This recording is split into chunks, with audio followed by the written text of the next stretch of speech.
ഈ പുതിയ സിനിമകളുടെ ഒരു സ്വഭാവം നോക്കി ഇപ്പം ഭീമന്റെ വഴി ഒരു വഴി വരുന്നതുമായി ബന്ധപ്പെട്ട് അത്തരത്തിലുള്ള തീമുകൾ മുമ്പ് സിനിമകൾ ചെയ്തിട്ടുണ്ട്. രക്ഷാധികാരി ബൈജു അതായത് ഒരു മൈതാനവുമായിട്ട് ബന്ധപ്പെട്ട് അല്ലെങ്കിൽ ഒരു വഴിയുമായി ബന്ധപ്പെട്ട് ഈ രീതിയിൽ ഉള്ള സിനിമ ഇപ്പം ഈ സംഗീതത്തെക്കുറിച്ച് പറയുമ്പോൾ പാട്ട് പാടുന്ന പരിപാടി തന്നെ ഇല്ല ഇപ്പം സിനിമയ്ക്കകത്ത്. ഒരു മെയിൻ നടൻ വന്ന് പാടുന്നതൊക്കെ ഇപ്പോൾ ഭയങ്കര മോശമായിപ്പോ അല്ലേ? അങ്ങനെ ഒരു രീതിയൊക്കെ തന്നെ മാറുന്നുണ്ട്. അപ്പോൾ ഈ ഒരു വഴിമാറ്റത്തെ എങ്ങനെയാണ്? കാരണം മലയാള സിനിമയിലെ എല്ലാ ജോണറുകളിലും സിനിമകൾ ചെയ്യുകയും അതിനകത്ത് പുതിയ പുതിയ പരീക്ഷണങ്ങൾ നടത്തുകയും ചെയ്ത ഒരാളെന്നുള്ള നിലയ്ക്കാണ് ഞാൻ അങ്ങയുടെ ഒരു അഭിപ്രായ കാര്യത്തിൽ ചോദിക്കുന്നത്. ഈ ഒരു മലയാള സിനിമയുടെ ഒരു മാറ്റത്തെ താങ്കൾ എങ്ങനെയാണ് കാണുന്നത്? അല്ല, അത് ഓരോ കാലഘട്ടത്തിലുണ്ട്. ഇപ്പോൾ നമ്മൾ നീലക്കുയിലിൻ്റെ കാലഘട്ടത്തിലും അല്ലെങ്കിൽ ആ ഒരു സമയത്തൊക്കെ വലിയ കഥകൾ വേണം. ഇപ്പോൾ നോവലുകളൊക്കെ സിനിമയൊക്കെ ഇരുന്ന കാലത്ത് പല ജനറേഷൻ്റെയൊക്കെ കഥ അല്ലെങ്കിൽ ഒരു മനുഷ്യൻ്റെ ഫുൾ ജീവിതമൊക്കെയാണ് സിനിമയാക്കിക്കൊണ്ടിരുന്നത്. അപ്പോൾ അത്രയും കാലത്തെ ഒരു കഥ പറഞ്ഞാൽ മാത്രമേ ഒരു സിനിമ കണ്ടു അല്ലെങ്കിൽ ഒരു കഥ കണ്ടു എന്നൊക്കെ പ്രേക്ഷകർക്ക് ഫീൽ ചെയ്യുള്ളായിരുന്നു. ഇപ്പം ഞങ്ങളൊക്കെ ആദ്യകാലത്ത് സിനിമ ചെയ്യുമ്പോഴും അങ്ങനെയാണ്. കുറേ സംഭവങ്ങളുണ്ടാവണം, കുറേ കാലത്തെ ഒരു ഇത് വേണം. ഇന്നിപ്പോൾ കാലം മാറുന്നതിനനുസരിച്ച് അതാണ് പറഞ്ഞത്, ഒരു മൊമെന്റ് മതി. നമുക്കിപ്പോൾ എല്ലാം സ്പീഡായില്ലേ.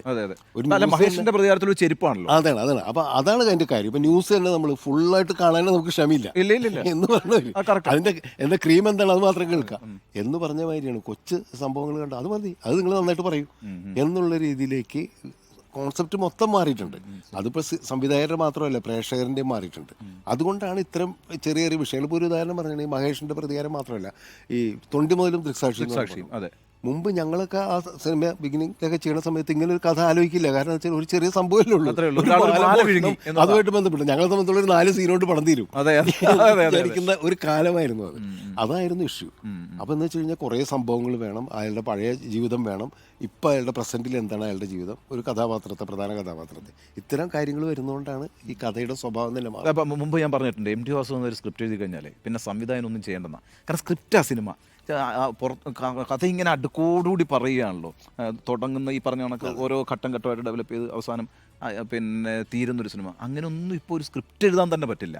അങ്ങനത്തെ സ്ക്രിപ്റ്റുകളില്ല, ഒന്നും ലിറ്ററേച്ചറായിട്ട് കണക്ട് ചെയ്ത സ്ക്രിപ്റ്റ് ഇല്ല. അങ്ങനെ ഒരു പ്രശ്നമുണ്ടോ സിനിമ എഴുത്തുകാർ വല്ലാതെ? അതിപ്പം അല്ല, അത് മാറുന്നതിനനുസരിച്ച് അങ്ങനെ ആവശ്യമില്ല. ഇപ്പോൾ നമ്മൾ ഹോളിവുഡിലേക്ക് നോക്കിയാൽ കാണാം, ലോകത്തുള്ള എല്ലായിടത്തും സിനിമ സംവിധായകൻ തന്നെ സ്ക്രിപ്റ്റ് എഴുതുന്നത്, അല്ലെങ്കിൽ ചേർന്നിട്ടാണ് ജോയിൻ്റ് ആയിട്ടാണ് സ്ക്രിപ്റ്റ് എഴുതുന്നത്. അല്ലാണ്ട് സ്ക്രിപ്റ്റും ലിറ്ററേച്ചറായിട്ട് യാതൊരു ബന്ധവുമില്ല, ഒക്കെ വിട്ടു നിൽക്കുന്നതാണ്. മലയാളത്തിലും ഇന്ത്യൻ സിനിമയിലാണ് കൂടുതലായിട്ട് ലിറ്ററേച്ചറായിട്ട് കണക്ട് ചെയ്തിട്ട് സിനിമയുടെ സ്ക്രിപ്റ്റുകൾ ഉണ്ടായിരുന്നത്. അതിന് കാര്യം എന്ന് വെച്ചാൽ ആദ്യകാലം മുതൽ വലിയ എഴുത്തുകാരാണ് തിരക്കഥ എഴുതിക്കൊണ്ടിരിക്കുന്നത്. എം ടിക്കും പത്മരാജനും മുമ്പുള്ള തലമുറ ആലോചിച്ചപ്പോൾ തോപ്പിൽ ബാസി, എസ്.എൽ. പുരം, അതുപോലെ തന്നെ വൈക്കം ചന്ദ്രശേഖരൻ, ഇങ്ങനെ വലിയ എഴുത്തുകാരൊക്കെ തന്നെ, വൈക്കം ബഷീർ അടക്കം സ്ക്രിപ്റ്റ് എഴുതിയിട്ടുണ്ട്. അപ്പോൾ അങ്ങനെ എഴുത്തുകാർ എഴുതുമ്പോൾ ലിറ്ററേച്ചറിനോട് ചേർന്ന് നിൽക്കുന്ന സിനിമയായിരുന്നു. പത്മരാജൻ, എം ടി ഒക്കെ വന്നപ്പോഴും അങ്ങനെ. പിന്നെ അതിൽ നിന്ന് മാറിയിട്ട് ഇതിൻ്റെ വിഷ്വൽ മീഡിയ, വിഷ്വൽ ട്രീറ്റ് എന്നുള്ള രീതിയിലേക്ക് വരുന്നു. വിഷ്വൽ ലാംഗ്വേജ് നമ്മൾ പറയില്ല, സിനിമ അതാണല്ലോ, ദൃശ്യഭാഷയാണല്ലോ. അപ്പോൾ അതിലേക്ക് വന്നു കഴിഞ്ഞപ്പോൾ ദൃശ്യത്തിലൂടെ കഥ പറയാം. അപ്പോൾ ലിറ്ററേച്ചർ പുറകോട്ട് പോയി എന്നുള്ളതാണ്. ഭാഷ ഉപയോഗിക്കുന്ന കാര്യത്തിൽ തന്നെ ഇപ്പോൾ ഡയലോഗ്സ്, നമ്മളൊരു കാലത്ത് എന്തായിരുന്നു ഭാഷ, അച്ചടി ഭാഷയിലായിരുന്നു നമ്മൾ ഡയലോഗ്സ് ഒക്കെ ഉണ്ടായിരുന്നു. എന്നാൽ ആൾക്കാരെ അക്സെപ്റ്റ് ചെയ്യുള്ളായിരുന്നു. പിന്നീട് ഒരു കാലത്ത് എം ടിയുടെ ഒക്കെ സ്വാധീന സിനിമയിൽ വന്നപ്പോൾ ഈ വള്ളുവനാടൻ ഭാഷ മാത്രം, അത് മാത്രമാണ് മലയാളം പറയുകയും ചെയ്യുമായിരുന്നു. അങ്ങനെയായി മാറി. ഇപ്പം അത് മാറിയിട്ട് ഓരോ പ്രദേശത്തിൻ്റെയും ഭാഷ സംസാരിക്കുന്നത്. മുൻപ് അത് അക്സെപ്റ്റ് ചെയ്യില്ലായിരുന്നു. ഇപ്പോൾ എന്താ പറയുക, കാസർഗോഡൊക്കെ ഉള്ളൊരു ക്യാരക്ടറായി പോലും അദ്ദേഹം പച്ച മലയാളത്തിൽ തന്നെ പറയുള്ളൂ, എന്നാൽ ആൾക്കാർക്ക് മനസ്സിലാവുള്ളൂ. അത് സിനിമ കണ്ട് പരിശീലനം കിട്ടിയ പ്രേക്ഷകരുണ്ടല്ലോ, ഇപ്പം എന്തും സ്വീകരിക്കുന്നു. ഈ ഭാഷ ഏറ്റവും നന്നായി വഴങ്ങുന്ന ഒരാൾ മമ്മൂട്ടിയാണെന്ന് തോന്നിയിട്ടില്ലേ? പല സ്ഥലങ്ങളിലെ സ്ലാങ് കൃത്യമായിട്ടത്.